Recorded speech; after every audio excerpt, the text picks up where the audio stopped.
नमस्कार भक्तजनों, कैसे हैं आप सब। आप सभी पर माता रानी की कृपा बनी रहे। 13वां अध्याय है पुतना का उद्धार। आप सभी जानते हैं कि पुतना श्री कृष्ण को कंस के आदेश पर मारने आई थी, लेकिन एक तरह से श्री कृष्ण के हाथों मरने से उसका उद्धार ही हुआ। तो चलिए, अब तक हमने आपके साथ 12 अध्याय शेयर कर दिए हैं गर्ग संहिता के। 13वें अध्याय में है पुतना का उद्धार।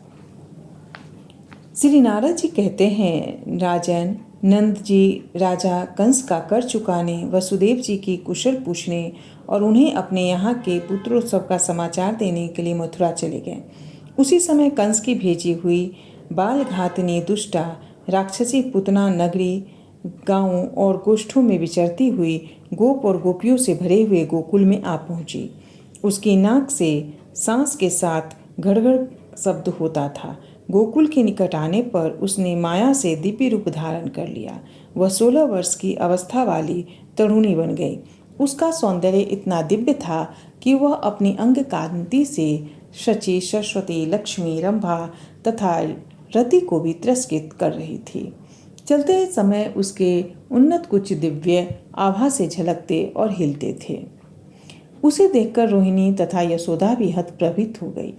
उसके आते ही बाल गोपाल को गोद में ले लिया और बारंबार लाड़ लड़ाती हुई उस महाघोर दानवी ने शिशु के मुख में हलाहल विष से लिप्त अपने स्तन दे दिया। यह देख तीक्ष्ण रोष से आविर्त हो श्रीहरि ने उसका सारा दूध उसके प्राणों सहित पी लिया।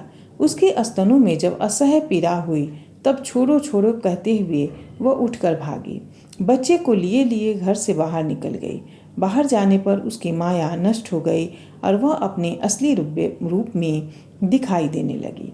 उसके नेत्र बाहर निकल आए, सारा शरीर सफ़ेद पड़ गया और वह रोती चिल्लाती हुई पृथ्वी पर गिर पड़ी। उसकी चिल्लाहट से सातों लोक और सातों पाताल सहित ब्रह्मांड गूंज उठा। दीपों सहित सारी पृथ्वी डोलने लगी। वह एक अद्भुत सी घटना हुई। नृपेश्वर पुतना का विशाल शरीर 6 कोस लंबा और वज्र के समान सुदृढ़ था। उसके गिरने से उसकी पीठ के नीचे आए हुए बड़े बड़े वृक्ष पीस कर चकनाचूर हो गए। उस समय गोपगण उस दानवी के भयंकर और विशाल शरीर को देखकर परस्पर कहने लगे, इसकी गोद में गया हुआ बालक कदाचित जीवित नहीं होगा। परंतु वह अद्भुत बालक उसकी छाती पर बैठा हुआ आनंद से खेलता और मुस्कुराता था। वह पुतना का दूध पीकर जम्हाई ले रहा था। उसे उस अवस्था में देखकर यशोदा तथा रोहिणी के साथ जाकर स्त्रियों ने उठा लिया और छाती से लगाकर वे सब की सब बड़े विस्मय में पड़ गए। बच्चे को ले जाकर गोपियों ने सब ओर से विधि पूर्वक उसकी रक्षा की। यमुना जी की पवित्र मिट्टी लगाकर उसके ऊपर यमुना जल का छींटा दिया। फिर उसके ऊपर गाय की पूंछ घुमाई।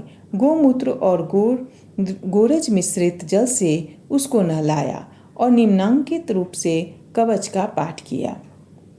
श्री गोपियाँ बोली, मेरे लाल श्री कृष्ण तेरे सिर की रक्षा करें और भगवान वैकुंठ कंठ की, श्वेत दीप के स्वामी दोनों कानों की, यज्ञ रूपधारी श्री हरि नासिका की, भगवान नृसिंह दोनों नेत्रों की, दशरथ नंदन श्री राम जिह्वा की और नर नारायण ऋषि तेरे अधरों की रक्षा करें। साक्षात श्रीहरि के कला अवतार सनक सनंदन आदि चारों महर्षि तेरे दोनों कपोलों की रक्षा करें।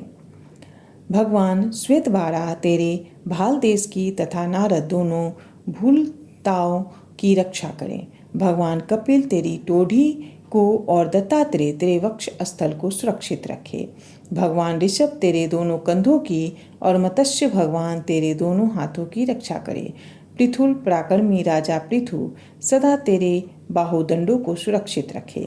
भगवान कच्छप उदर की और धन्वंतरी तेरी नाभि की रक्षा करें।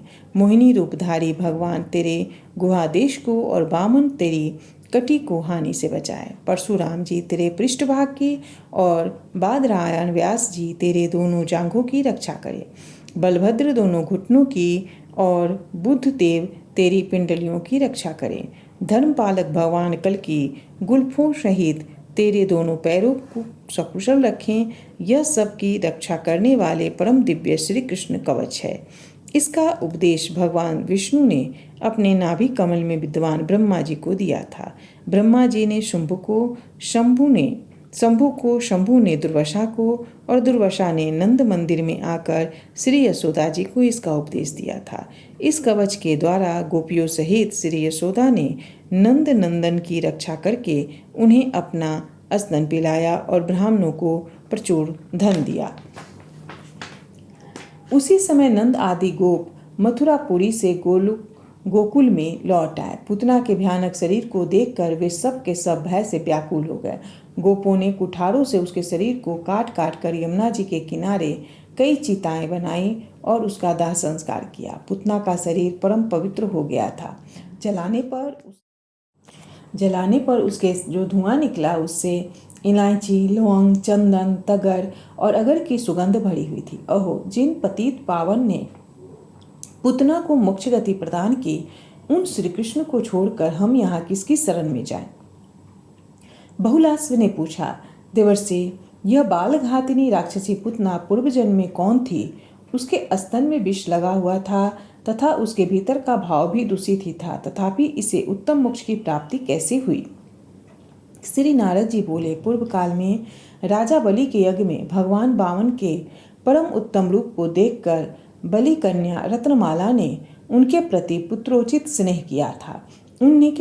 उसने मन ही मन यह संकल्प किया था कि यदि मेरे भी ऐसा ही बालक उत्पन्न हो और उस पवित्र मुस्कान वाले शिशुओं को मैं अपना स्तन पिला सकूं, तो उससे मेरा चित्त प्रसन्न हो जाएगा।